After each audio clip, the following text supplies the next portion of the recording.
Greetings and felicitations. This is Michael Haspel, and welcome to Quantum Froth Dispatches. We've been bringing you author interviews and deep dives on different films and analysis of story and some advice and stuff like that. And today we're going to try something a little bit different and something new, hopefully. Just in time for Halloween, we're going to be bringing you some original fiction read to you by a somewhat dodgy narrator, me. So sit back and enjoy, hopefully, a tale of blood-curdling horror and the macabre. Skybird, this is Dropkick with a red dash alpha message in 2 parts. Break. 5, 4, 3, hands on keys, turn.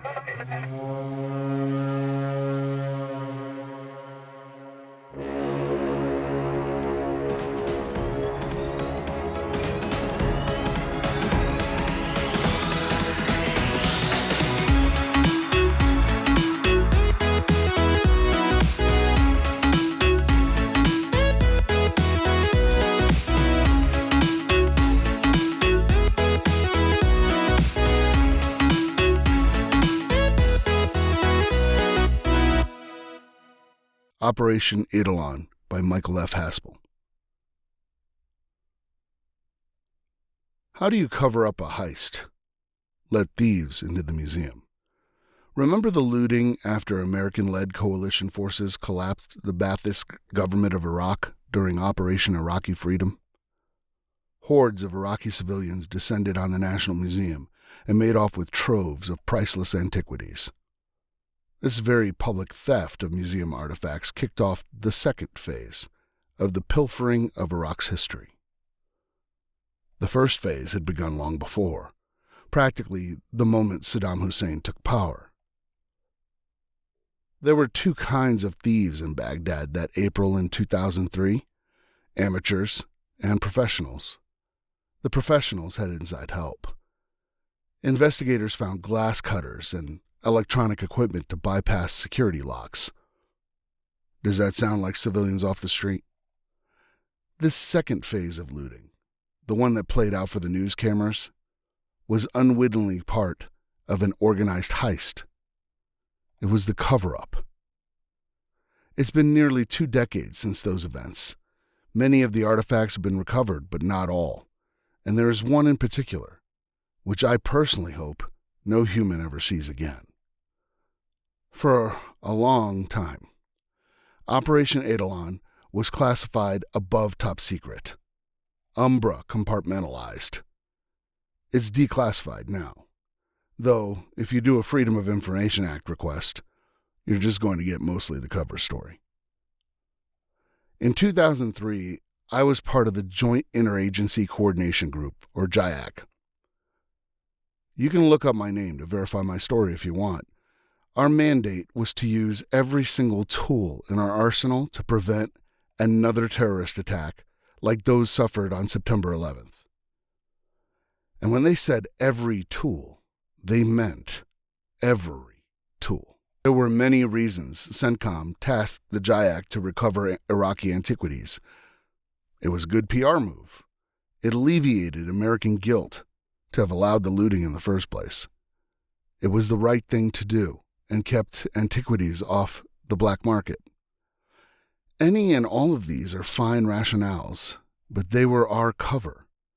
What we really cared about was one artifact the Iraqis weren't supposed to have, because it wasn't supposed to exist. It was well into May when I found myself and my companion, Captain Franklin, we'll give a pseudonym, given that he's still very much active in these circles, as am I, in the office of Professor Samir al-Takriti, the hastily appointed new director of the museum's special collections. He was a pasty man for an Iraqi, with textbook male pattern baldness and small circular glasses which served to give him a sinister appearance. Though it was only mid-morning, his small office was stifling, and only a noisy, oscillating fan in the corner offered any semblance of respite. Despite the heat, He served us steaming cups of mint tea in a gesture of hospitality. We made small talk about nothing in particular. Franklin stood and admired some of the artifacts and dust collectors on the office's bookshelves. He complimented Samir on some of them. The professor's response took me by surprise. "Oh, these are not mine. They belong to my predecessor. I was just allowed in the building 2 days ago," Samir said. He spoke with a hint of the dialect and affectation of an Oxford don. "How's that? I thought you worked here," Franklin answered. "I've studied abroad and have PhDs in archaeology and anthropology, and I've conducted digs, where I was told to dig, you understand, and I collect a salary.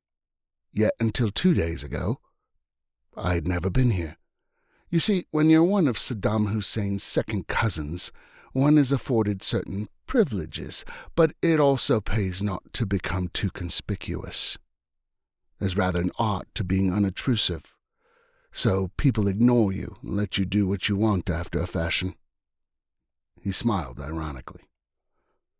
Franklin redirected the conversation to where Samir had studied abroad. Oxford for archaeology and Brown for anthropology, though he admitted taking several electives at nearby Miskatonic. And this caught my interest. I got my degrees from Miskatonic, too. Before I could ask anything further, a young woman opened the door. The professor had been waiting for her to join us so we could get to the meat of the matter, and he made hasty introductions. Her name was Nadira Farhan. She wore an orange headscarf and otherwise Western clothes. I was immediately drawn to her dark, long-lashed eyes, the depths of which belied her youth and spoke of innumerable horrors, both seen and endured. She escorted us from the office, and we moved toward the museum's basement. She interrogated us over our credentials as we walked, her English tinged with a slight Iraqi accent. Professor Al-Takridi brought up the rear. "Are you men of learning?" she asked. "Not me, ma'am," Franklin answered with false modesty. "I'm just a dumb animal. Trigger puller. Doc here is the expert. He just keeps me around to move heavy things." She rewarded him with a courtesy laugh that let us know she didn't believe a word of it. She waited for my response. "I've studied, yes, but I know that in these subjects there's always more to learn." I paused, but she seemed unsatisfied, so I continued. "I have degrees in anthropology and medieval metaphysics from Miskatonic University." I nodded toward Samir in recognition. "I have written well-received theses comparing common passages in the Unaussprechlichen Kulten and Kulta Gul." She scoffed. "Book learning. What do you know practically?" Broken glass from shattered cases crunched underfoot. Nearly a month, and they hadn't cleared the debris from the looting. "I'm not an occultist, if that's what you are expecting. Though I have seen them, I have not attempted specific formulae." She gave a small, disappointed grunt. "Perhaps wise, perhaps not. It is too bad. An occultist, as you put it, is what we need. You'll have to do." I took small umbrage at my credentials being dismissed out of hand. "Now, Miss Farhan, you're being ungenerous, please. Nadira is fine." She stopped in front of a thick door flanked by 2 Iraqi security guards who looked like they would rather be anywhere else. I wondered what made these men stay at their post given the current state of the country. In addition to the lock within the doorframe, a large padlock and chain had been attached between the door's handle and the wall. Nadira produced a key ring, undid the padlock, and unlocked the door. She turned to me. "Impress me, Doctor. What I'm about to show you has unnerved hardened men and unbalanced their sanity. Since you say you are familiar with occult pursuits, you may understand a measure of what to expect. In your academic study, what could possibly have prepared you?" I brought out the big guns. "Well, I've held a Novum Portus in my hands and lived to tell the tale. Not many people can say that." Her eyes widened in surprise, then quickly narrowed with suspicion. "They were all destroyed."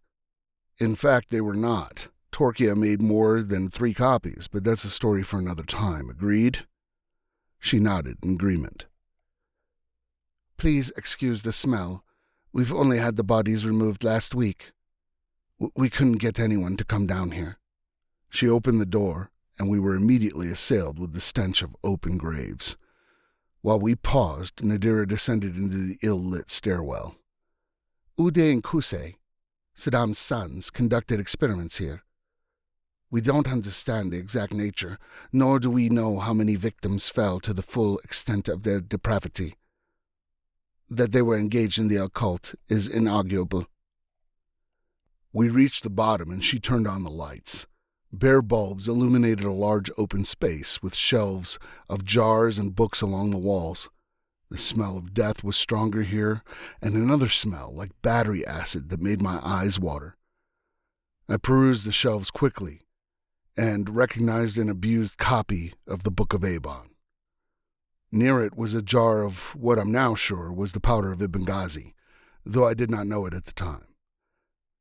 On the floor in the middle of the room was a large ornate circle, intersected by two large triangles drawn in what could only be bloodstains. Strange symbols ringed the circle. Perhaps it was a trick of the light, or the general smell of the chamber causing my eyes to tear up, but I swear those symbols moved. They had a subtle vibration to them, and when I tried to examine them more closely to verify what I saw, my gaze seemed to slide away. Nadira spoke. "You aren't imagining things. Those symbols are not stable. I don't fully understand it, except to say that they emit light beyond the visible spectrum, and you would do well not to try and look at them for long." Samir blanched and pulled misbah, prayer beads, from his pocket. He began muttering prayers to himself, and the sound, though intended to be holy, unnerved me nevertheless. To his credit, he stayed with us. I recognize now that was a sign of the man he would become, and that he took his new duties as director of the special collection seriously. Franklin moved closer to the circle and knelt. "Doc, are you seeing this?" He pointed to a set of particular symbols. "This is the same as on the bodies of the patrols." I had seen the briefings and knew exactly what he was talking about. Over the course of the last month, several American soldiers had gone missing in ever-increasing numbers, first in pairs, then in larger groups. In the last week, an entire squad had disappeared. At first, intelligence had chalked the abductions up to insurgent activity, but there were no demands, no propaganda videos showing executions. They'd simply vanished. Their bodies surfaced later. All the corpses had been ritualistically mutilated. Symbols, such as the ones Franklin showed me, had been etched or branded into their flesh. We began following the glyphs around the circle to see if there were any others we could recognize. A narrow pedestal which stood at the far end of the circle drew my attention. There was an ancient-looking book upon it, and my entire spirit was filled with revulsion as I edged nearer to get a closer look despite my instincts. To my surprise, Nadira picked up the book barehanded and leafed through it with appreciation. Bits of parchment, papyrus, and cloth clung to the pages. "My father made this. It took him more than 2 years. Come, this at least is quite safe." I peered at the tome over her shoulder. The pages were filled with a spidery script which looked vaguely Arabic, but were unintelligible to me. Nadira noticed my consternation. "Oh, don't worry, you can't read it. It's mostly gibberish. The original is written in a cipher. This is a replica of sorts. This was my father's attempt at stopping whatever it was they were trying to do. When they caught him, he convinced them that he had made the replica to deter thieves. Who can say if they believed him at the time? He was allowed to depart. When he came home that day, he was in a panic and told us we would have to leave hastily. I was at the far end of the house when the macabre, the secret police, came. I crawled out the window and hid with neighbors until they left. I never saw my family again." She held the replica lovingly, turning and admiring the workmanship in its pages. We stood for a time. I was unwilling to break the solemnity of the moment. Franklin shattered the oppressive silence. "Ma'am, if you don't mind me asking, it's a replica of what?" She answered, "An original manuscript of the Kitab al-Azif, dating to the 8th century, and purportedly handwritten in coded script by Abd al-Azrad himself." Despite myself, I gasped. "How? We only know of 5 copies. 5 copies in the West, perhaps." "The Kitab what?" Franklin asked. "The Kitab al-Azif," Nadira answered. "It refers to a strange sound demons, jinn, are supposed to make in the desert. The buzzing, those minions of Ba-Zabul." I added bits of my own. The author, Abd al-Azrad, whose name means a servant of the Great Devourer, was also known as the Mad Arab. The actual word used to describe him was Majnun. Franklin interrupted with his translation. "It means insane." "But in the 8th century," Nadira interjected, "it meant possessed by jinn." "You do have a measure of learning, Doctor." Franklin seemed mildly put out. "Hey, no offense, but I'm not exactly new to this stuff. How come I've never heard of this thing?" I answered, "You have, Ben. It's the Necronomicon." He took a deep breath as he began to understand what we were up against. Well, shit. We spent the rest of May meticulously disassembling and cataloging the occult laboratory in the basement of the Iraqi National Museum. No matter how many times I went down there, my anxiety never waned. We tried desperately to remove the circle, but while the circle's outlines faded, the blasphemous symbols didn't change. Nadira theorized they were multispectral, and while our mundane cleaning efforts effaced some portion of them, without understanding the corrupt arts which had created them, we would be unable to completely exorcise them. Samir documented every find and turned out to be an outstanding scholar. Perhaps all he had needed was an environment devoid of nepotism and fear to put his talents to use. Nadira proved to be an adept and learned student of the occult, and I worried for her as she spent more and more time studying formulae and practiced drawing strange symbols in the air with languid hands. Whenever she did this, her eyes took on a distant appearance, as if she stared into other rooms and other worlds we could not see.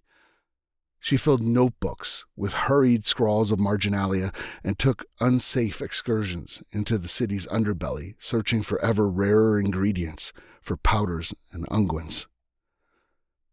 Captain Franklin took lead of the JAG Special Task Force searching for the Al-Azif and for the Hussein brothers, who were the most likely suspects in the theft, placed a $15 million bounty on their heads.